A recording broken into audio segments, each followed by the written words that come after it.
Hey guys, இன்னைக்கு நம்ம பார்க்க போற topic 9 habits of intelligent people. எப்பயுமே எதையாவது எதிர்பார்த்து ஓடிக்கிட்டே இருக்க இந்த இயந்திர உலகத்துல புத்திசாலித்தனமா இல்லைன்னா உங்களை கோமாளி ஆக்கி பார்த்து சிரிச்சுட்டு போயிட்டே இருப்பாங்க. இங்க எந்த விஷயத்த எடுத்தாலுமே அது செய்யறதுக்கு புத்திசாலித்தனம் ரொம்ப அவசியம். கொரோனா டைம்ல மக்கள் பினான்சியலா கஷ்டப்பட்டப்போ எப்படி அதை சமாளிக்கிறதுன்னு புத்திசாலித்தனமா யோசிச்சதுனாலதான் ஓரளவுக்கு பேசிக் நீட்ஸ் எல்லாராலையுமே சமாளிக்க முடிஞ்சது. காய்கறி விற்கிறவங்க தன்னோட மூச்சு காத்து மூலமாவும் கொரோனா ஸ்ப்ரெட் ஆகும்னு தெரிஞ்சதும் தம் பொருளை விற்கிறதுக்கு ஒவ்வொருத்தருக்கும் மைக்கு, ரெக்கார்டர் அண்ட் ஸ்பீக்கர் யூஸ் பண்ணி தன்னோட பொருளை ஒவ்வொருத்தர் வீட்டுக்கும் கொண்டு போய் சேர்த்தாங்க. இதுவும் யாரோ ஒரு ஆள் ஏதோ ஒரு இடத்துல யோசிச்ச புத்திசாலித்தனமான ஐடியா தான். கார்பரேட் ஆஃபீஸ்ல தன்னோட எம்ப்ளாயீஸுக்கு ஒர்க் ஃப்ரம் ஹோம் மெத்தடை இன்ட்ரடியூஸ் பண்ணாங்க. இது மூலமா ஒவ்வொரு ஒர்க்கர்ஸும் தன்னோட வீட்ல இருந்தே தன்னோட வேலையை செஞ்சு அதுக்கான ஏர்னிங்ஸையும் பெற முடிஞ்சது. இதுவும் யாரோ யோசிச்ச ஒரு ஐடியா தான். இதனால எம்ப்ளாயீஸுக்கும் லாபம், எம்ப்ளாயர்ஸுக்கும் லாபம். இன்னும் சில பேரு வீட்ல சும்மா இருக்க வேண்டாம், நம்மள ஏதாச்சும் பண்ணி ஏர்ன் பண்ணுவோன்னு students, bakers, painters, artist, dancers, actors, elder people இந்த மாதிரி நிறைய பேரு சோஷியல் மீடியால வீடியோஸ் அப்லோட் பண்ணி ஏர்ன் பண்ண ஸ்டார்ட் பண்ணாங்க. இந்த மாதிரி ஒவ்வொருத்தரும் தன்னால என்ன முடியும்னு யோசிச்சு அதை அந்த டைம்ல இன்டெலிஜென்ட்டா செயல்படுத்தினாங்க. இன்டெலிஜென்ட் பீப்புள் பத்தி சொல்லணும்னா ஃபர்ஸ்ட் விஷயம், அவங்க எவ்வளவு ஸ்மார்ட்னு வெளியே சொல்லிக்க மாட்டாங்க அண்ட் ஷோ ஆஃபும் பண்ணிக்க மாட்டாங்க. நிறைய பெஸ்டான விஷயங்களை இமிடேஷன் மூலமா லேர்ன் பண்ணிப்பாங்க. எது ஒர்க் ஆகுமோ அதை நல்லா படிச்சு தெரிஞ்சுக்கிட்டு அப்புறமா அதை ட்ரை பண்ணுவாங்க. இப்படி நிறைய சொல்லிட்டே போகலாம். அவங்க எந்த மாதிரி விஷயங்களெல்லாம் அவங்களோட ஹேபிட்ஸா வச்சிருக்காங்கன்னு தனித்தனியா எடுத்து பார்த்தா அதுல முதல் விஷயம் நம்பர் 1, கியூரியாசிட்டி, அதாவது ஆர்வம். இன்டெலிஜென்ட் பீப்புளுக்கு இந்த கியூரியாசிட்டி இயற்கையாவே அமைஞ்சிருக்கும். இவங்களை மத்த நார்மல் பீப்புளோட கம்பேர் பண்ணி பார்த்தா அவங்கள விட இவங்களுக்கு ஆர்வம் ஜாஸ்தியா இருக்கும். அதே மாதிரி எதையும் அவ்வளவு சீக்கிரம் ஏத்துக்கவும் மாட்டாங்க. அவங்கள பொறுத்தவரை ரீசன்ஸ், கேள்விக்கு பதில் இதெல்லாமே அவங்களுக்கு சாட்டிஸ்ஃபைடா இருக்கணும். இல்லனா சாட்டிஸ்ஃபை ஆகுற வரைக்கும் they will search for the answer. அவங்கள சுத்தி இருக்க உலகத்தை பத்தின கியூரியாசிட்டி அவங்களுக்கு இயற்கையாவே ஜாஸ்தியா இருக்கும். இவங்க நிறைய கேள்விகள் கேட்பாங்க, புது விஷயங்களை எக்ஸ்ப்ளோர் பண்ணுவாங்க, புது இடங்களை எக்ஸ்ப்ளோர் பண்ணுவாங்க. இவங்களுக்கு எல்லாமே இது எப்படி வந்துச்சு, இது ஏன் இப்படி இருக்கு, எப்படி வேலை செய்யுது, இது எதனால இது இப்படி ஆச்சுன்னு தெரிஞ்சுக்கணுங்கிற ஆசை உள்ள இருந்துகிட்டே இருக்கும். அடுத்து நம்பர் 2, ரீடிங் ஹேபிட். இவங்க எப்பவுமே நாலேஜை கெயின் பண்றதுல ரொம்ப ஆர்வமா இருப்பாங்க. உலகத்துல உள்ள திறமையான, அறிவாளியான மக்கள்ல நிறைய பேரு ஒரு தீவிரமான புக் ரீடர் தான். உங்களுக்கு தெரியுமா? படிக்கிறதுக்கு கூட ஸ்மார்ட் போனையும் டேப்லெட்டையும் பயன்படுத்துற இந்த காலத்துல ஒவ்வொரு புத்தி கூர்மையான தனி மனிதனும் புக்கு படிக்கிற ஒரு பொதுவான பழக்கத்தை வச்சிருக்காங்க. நமக்கு நடுவுல அதிகமா மதிக்கப்படுற ஸ்டீவ் ஜாப், வின்சென்ட் சர்ச்சில் ஆரம்பிச்சு இங்க தமிழ்நாட்டிலேயே சில பேருக்கு புக்கை ரொம்ப ஆர்வமா வாங்கி படிக்கக்கூடிய பழக்கம் இருக்கு. இந்த வீடியோ கேட்டுட்டு இருக்கவங்கள நிறைய பேருக்கு கூட இந்த பழக்கம் இருக்கலாம். அதை அப்படியே விட்டுடாம கண்டினியூ பண்ணுங்க. நம்மளோட லீடர்ஸ் எல்லாம் எடுத்து பார்த்தா அவங்கெல்லாம் ஒரு தீவிரமான புக் ரீடரா இருப்பாங்க. ஜவஹர்லால் நேரு அவர்கள் தன்னோட பொண்ணு இந்திரா காந்தி அவர்களுக்கு தான் ஜெயில இருந்தப்போ நிறைய புக்ஸ் படிக்க சஜஸ்ட் பண்ணாராம். ரீடிங் உங்களுடைய வார்த்தை உச்சரிப்புகளை ஒழுங்குபடுத்துறது அண்ட் உங்களுக்கு நாலேஜ் கெயின் பண்றதுக்கு மட்டும் உதவுறது கிடையாது. உங்களுடைய அப்டிராக்ட் திங்கிங், அதாவது சுருக்க சிந்தனைன்னு சொல்லப்படுற ஒரு ரீசனிங் இல்ல லாஜிக்கலா யோசிக்கிறது, இந்த மாதிரி தன்மைகளை அது அதிகப்படுத்தும். ரீடிங் உங்களுடைய லீடர்ஷிப் குவாலிட்டியை இம்ப்ரூவ் பண்ணும், உங்க ரைட்டிங் ஸ்கில்ஸை மேம்படுத்தும், ஸ்ட்ரெஸ்ஸை குறைக்கும், அல்சைமர்ஸ் டிசீஸ்னு சொல்லப்படுற மறதி மாதிரியான விஷயங்கள் ஏற்படுறத கம்மி பண்ணும். அடுத்து நம்பர் 3, கண்டினியூஸ் லேர்னிங். இந்த மாதிரியான பீப்புள் சாதாரண ஸ்கூல் புக்கு, அகாடமிக் புக்கோட அவங்க லேர்னிங்கை ஸ்டாப் பண்ண மாட்டாங்க.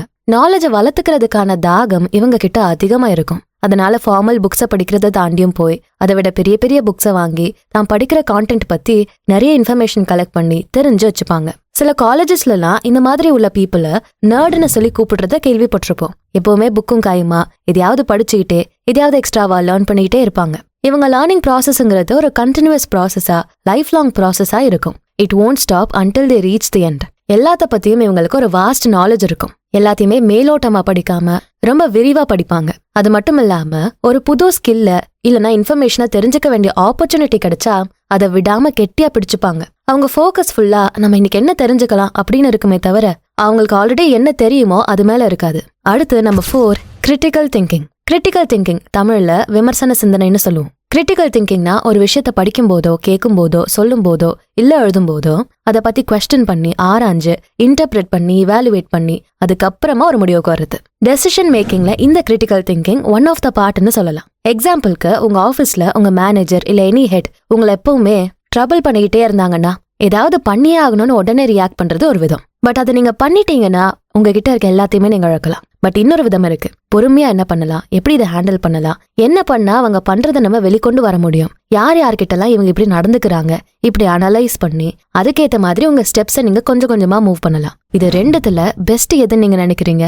கண்டிப்பா செகண்ட் ஒன் தான். இந்த செகண்ட் ஒன் தான் கிரிட்டிக்கல் திங்கிங் கீழே வரக்கூடியது. அடுத்து நம்பர் 5 open-mindedness. அதாவது க்ளோஸ் மைண்டடா இருக்காம ஓப்பன் மைண்டடா இருப்பாங்க. லைக் எப்பவுமே நியூ ஐடியாஸ் பத்தி தெரிஞ்சுக்க, புது விஷயங்களை பத்தி தெரிஞ்சுக்க ரெடியாவே இருப்பாங்க.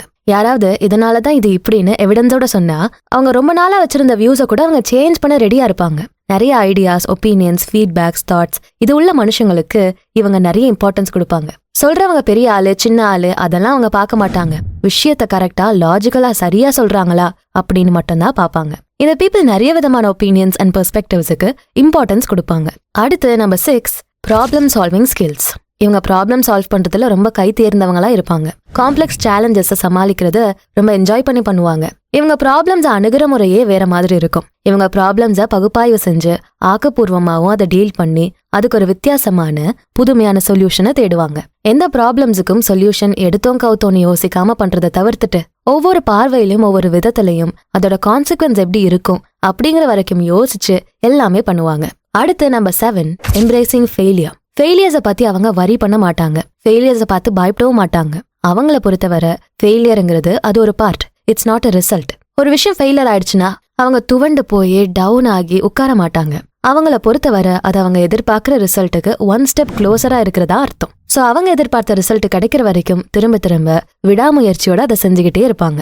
அடுத்து நம்பர் 8 டைம் மேனேஜ்மெண்ட். ஒரு செயலை எடுத்த நேரத்துக்குள்ள முடிக்கிறதுக்காக அதுக்கு ஏத்த மாதிரி பிளான் பண்ணி ஆர்கனைஸ் பண்றதுதான் டைம் மேனேஜ்மெண்ட். உங்க வீட்டுல சின்ன பிள்ளையில இருந்தே பார்த்திருப்பீங்க. நம்ம அம்மாக்கள் இந்த நேரத்துல எழுந்திருக்கணும், இந்த நேரத்துக்குள்ள சாப்பிட்டு முடிக்கணும், இந்த நேரத்துக்குள்ள படிச்சு முடிக்கணும், இந்த நேரத்துக்குள்ள ரெடியாகி இருக்கணும்னு சொல்லி கேட்டுதான் நீங்க வளர்ந்துருப்பீங்க. இது எல்லாமே டைம் மேனேஜ்மெண்ட்குள்ளதான் வரும். டைம் மேனேஜ்மெண்ட்டுக்கு இந்த மாதிரி பீப்புள் ரொம்ப இம்பார்ட்டன்ஸ் கொடுப்பாங்க. எந்த டாஸ்கை எப்ப பண்ணணும், எந்த நேரத்துக்குள்ள முடிக்கணும், எதை ஃபர்ஸ்ட் பண்ணணும், இப்படி எல்லாம் நல்லா பிளான் பண்ணி ஆர்கனைஸ் பண்ணுவாங்க. இந்த மாதிரி பண்றதுனால நிறைய ரெஸ்பான்சிபிலிட்டிஸ் அண்ட் கமிட்மெண்ட்ஸை அவங்களால பேலன்ஸ் பண்ண முடியும். அடுத்து number 9 passion and perseverance. Intelligent people அவங்களுக்கு எதுல இன்ட்ரெஸ்டோ அதுல ரொம்ப பேஷனட்டா இருப்பாங்க. அவங்க பேஷன் அடைகிறதுக்காக ரொம்ப டெடிகேட்டிவா விடாமுயற்சியோட ட்ரை பண்ணி ரொம்ப பெரிய பெரிய விஷயங்களை அடைவாங்க. எந்த விஷயமா இருந்தாலும் அதுல அவங்க முழு ஈடுபாடோட செயல்பட்டு தனக்கு வேண்டியதை அடைவாங்க. எதனாலும் பொறுமையா திரும்ப திரும்ப ட்ரை பண்ணுவாங்க. அவசரப்பட மாட்டாங்க. இன்னும் இவங்களை பத்தி சொல்லணும்னா நிறைய சொல்லிக்கிட்டே போகலாம். லைக் இவங்க எம்பத்தியோட இருப்பாங்க. வெவ்வேறு கோணங்கள்ல வெவ்வேறு பார்வையில இருந்து எல்லாத்தையுமே திங்க் பண்ணுவாங்க. அவங்களுடைய செயல் மத்தவங்களை எப்படி அஃபெக்ட் பண்ணணும்னு அண்டர்ஸ்டாண்ட் பண்ண முதல்ல ட்ரை பண்ணுவாங்க. இவங்க பேசும்போது ஒரு விஷயத்த கன்வே பண்ண ட்ரை பண்ணும்போது பெரிய பெரிய வார்த்தையெல்லாம் யூஸ் பண்ண மாட்டாங்க.